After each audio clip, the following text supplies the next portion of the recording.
Hey, Papa Ron, how in the world are you? We're here with our crypto. Crypto family? Crypto family, yeah. Cryptopians. Cryptopians, Yeah, yeah. that's your new word. Yeah, I'm cryptopian. I'm going to write that down, paste it up somewhere. Paste it on my forehead so I How remember. about kryptonites? Kryptonite, yeah. There we go. Before we get started, though, I would like to wish all the families that are terrible shooting that we had down in Florida. That's absolutely it's awful when your kids get shot, especially in school and shit like that. I tell you what they ought to do to that boy. They shouldn't make him a damn. Just get rid of him right there on TV in public. That's the way I feel. I'm sorry, but I don't care what there's no reason, no rhyme or reason to that. And you know, Rod, it's not a single incident. This evil, and I'm going to call it what it is taking over the dang world.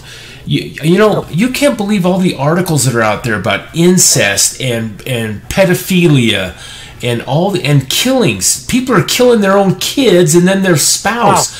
It's weekly. It's not just a lone incident. It's pure evil that's taken over. It's crazy. And our governments and laws and judges are so lax, and then we put him in prison for years. I'm with you. Just, if he's guilty, if we've proven it, be done with it. Everybody saw it, man. Just do it. Get back. He even confessed. No sense having hanging around.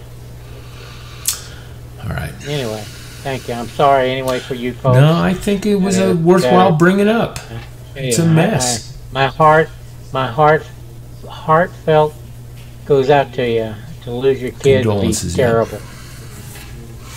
I agree. I've lost a child, and especially when you're not expecting it. Anyway, let's move on. Yeah. I'm not trying to belittle that topic. It's just... I know. Yeah. It is a mess. It is. All right, folks. So we got some good news today. Got a couple articles. Charlie whatever his name is, calls Bitcoin noxious poison. I read another article that kind of explained who this gentleman is first a little bit. He's about 93 or 94 years old. He's kind of a sidekick to George Soros, and we know that he is really anti anything that stands good in our country. He's on the opposite side in most cases. So here you have a gentleman that he's in kind of a seminar meeting and this interview, and he got to be quizzed a little bit, and like Rod said, he called Bitcoin a noxious poison. And down here in the article here it says on Bitcoin the technology might be interesting, meaning blockchain technology, but the investing frenzy around it over the last year should have prompted a government crackdown like the one in China. Our government's more laxed approach to it is wrong. The right answer is something like that has to be the right answer to something like that is to step on it hard. Now let's look at the next paragraph. Munger also tried to preempt questions about Berkshire's biggest stock holding, which is Wells Fargo. The bank has been struggling with intense regulatory and media scrutiny since 2016 when a massive fake account scandal came to light. And we've covered this. Yeah, we did. We did. Since then, Wells has admitted it's also sold car insurance to customers who didn't need it and improperly charged fees on some mortgage rate lock extension. He owns $27 billion of Wells Fargo shares. Well, of course he's going to protect the banking institutions. He doesn't want to see anything like Bitcoin roll forth. And then, like I said, Wells Fargo was caught in 3 different scams. One is you come in and get a car loan, and they automatically sign you up for insurance even though you have your own. What a dang racket. Of course, I'm not blaming it all on him. It's employees, but the employees are probably pressured to do things anyway. These guys that make these comments off the side of their cuff like this, and I've told you this before, it just drives me nuts, Rod. Anyway. Yeah. Folks, don't pay these guys any mind to this. This technology of blockchain and cryptocurrency is going to take over the world's financial system, I'm telling you. And like we did a video a couple times ago, Rod, on are the feds getting involved in crypto? They're moving the whole direction that way. It's just a matter of time. Yep, that's right. Yep. So one more quick article we found interesting, and we're hoping you might too. Where's it at? I guess we really don't care. We're going to talk about whatever we want to talk about. And maybe that's why our views are so low. People tell us, well, we don't care about that. It must be just those damn crypto bit brothers. Anyway. We still don't have any rules concerning cryptocurrency inheritance. Now, I'm kind of on both sides. What's that, Rod? I don't see that. Well, I got it on the screen. You do? Yes, It's sir. not on my screen. Well, I'm sorry. You're missing out. It's about inheritance. I'm going to start crying now.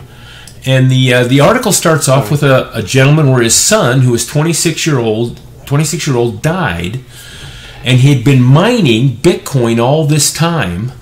And the father knew he was mining it, but all of a sudden the son passed away, and he's got these wallets with a substantial amount of Bitcoin in it, and he can't get into them.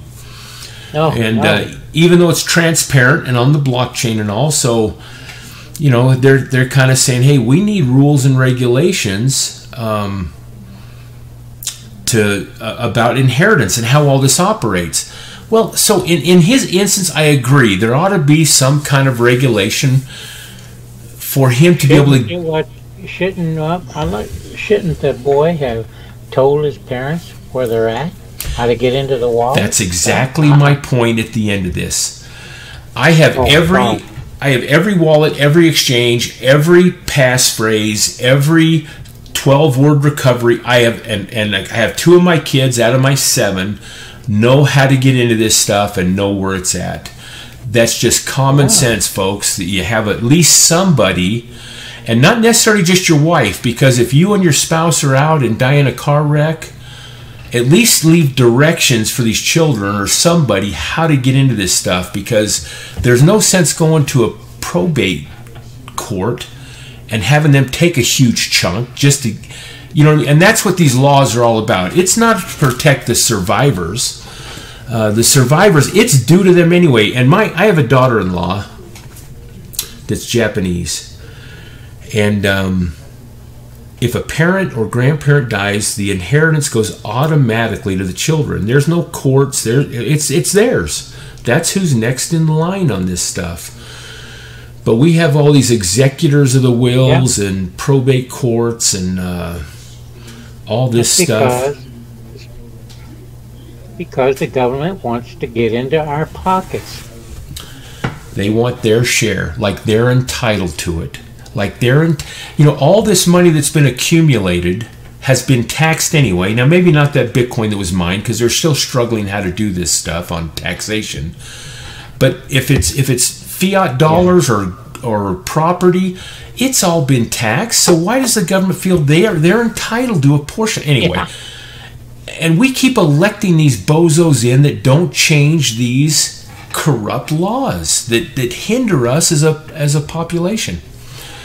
Rod, anything else on that? And I'll shut up about it. No, that's it. That's good. You did good. Keep it up, Rod. Keep it up. Well, but there needs to be some kind of regulation that says, hey, if somebody dies, the next of kin can get into that wallet. Some way, there's got to be a way to breach that thing and recover and put the rightful owner in there, the person who inherits it. All right, let's move on. Sorry. Sorry. I'm not sorry about nothing. That's just the way I feel about it. And I thought we talked last time that we were getting rid of that shirt. No, not this shirt, man. I love this shirt. This shirt's good. Yeah. It's bright, cheery. Let's today. All right, let's take a vote. Folks, you do the voting on this. Put it in the comment box. Get rid of it or keep it. We're going to help Rod decide on this. And you know where I'm going to be the first one to vote. You're going to be disappointed because everybody's going to say, that's a nice looking shirt. It makes you look good, I got to say that. But well, it's because it keeps your eyes off my face. That's right. I have to put a filter over your side of the screen. Yeah. And folks, I hope the sound is better. We've had some comments about the sound, me being overbearing, Rod being too quiet. We hope we've got this adjusted, so thanks for those comments. Hopefully it'll make the video a little bit better. All right, here's the article we want to discuss today. There will be light. Litecoin Game Changer. LitePay to be released February 26th. And that's coming up real quick. LitePay, folks. And that's right, that's what's missing here. I had the LitePay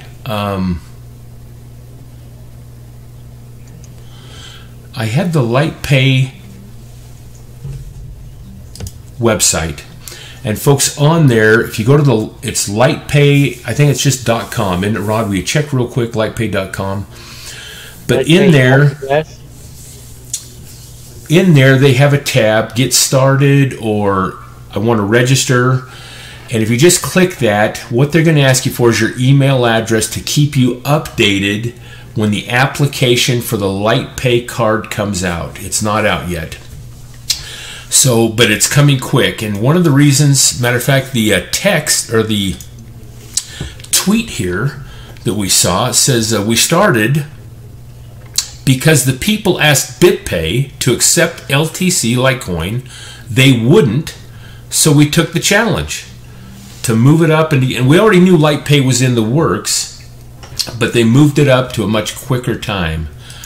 And of course, we all know about BitPay. BitPay, they focus on Bitcoin, and they've had, I don't want to say they've had a lot of problems, but their problems has been slow transactions, high fees. I think a minimum fee on that is $5. So you definitely don't want to go out and get a cup of coffee or some donuts and have the fee of Bitcoin. So with this LitePay coming out, that is going to be, that's a big step to me again, because it won't take much for merchants or other customers to swap onto LitePay. Now what it is, not for the merchant side, but for the customer side, for us, we'll get a LitePay card, and I believe it's attached, I might be using the wrong terminology here, but I think it's like attached to Visa. So wherever Visa is accepted, your LitePay card will be accepted also. And what you'll do is you'll load Litecoins or partial Litecoins onto that card, and then you can go out and use it every day as currency on wherever Visa is accepted. And here's what the kicker that's good is that they will, when you swipe it, it'll come out at the value of Litecoin right then. So when you preload it, it's not loaded for the price of that day. When you use it, that's when they determine what the price is, and it's the current price of Litecoin on one of the exchanges or somewhere. I didn't get to that. So this is good stuff. So you could put LitePay, you could put coins on there that you bought at, let's say, $200, and then when Litecoin goes up to $250, man, you've made money on that. And so definitely when you use your card, it's well to the advantage of that. Really? So on the 26th, hopefully between now and the 26th, we'll get those emails. If you put your email address, did you find the website, Rod? I think it's litepay.us. Oh, that very well could be. Let me go to it real quick.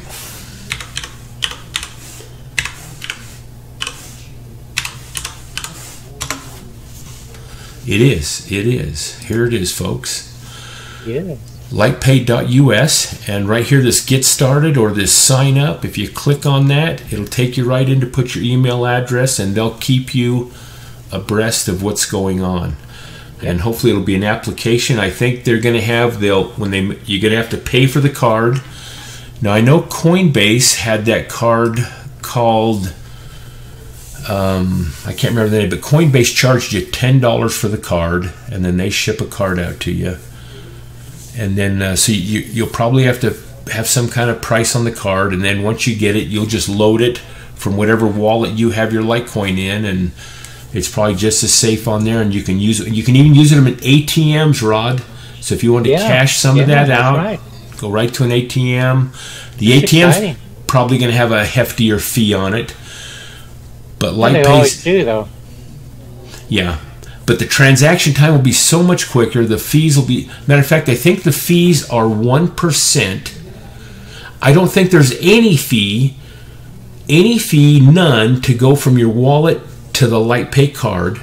So you're just transferring the card. There's no fees. And when you use it, it's only 1%, which is pretty darn cheap compared to Visa and some of the other, and like BitPay, which sponsored Bitcoin. Yeah. So it's actually pretty slick. This stuff is, I think it's exciting. So anyway, with that, any other comments, Rod?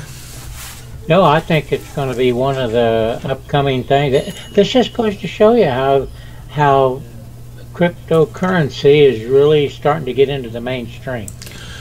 It is. Despite the banks.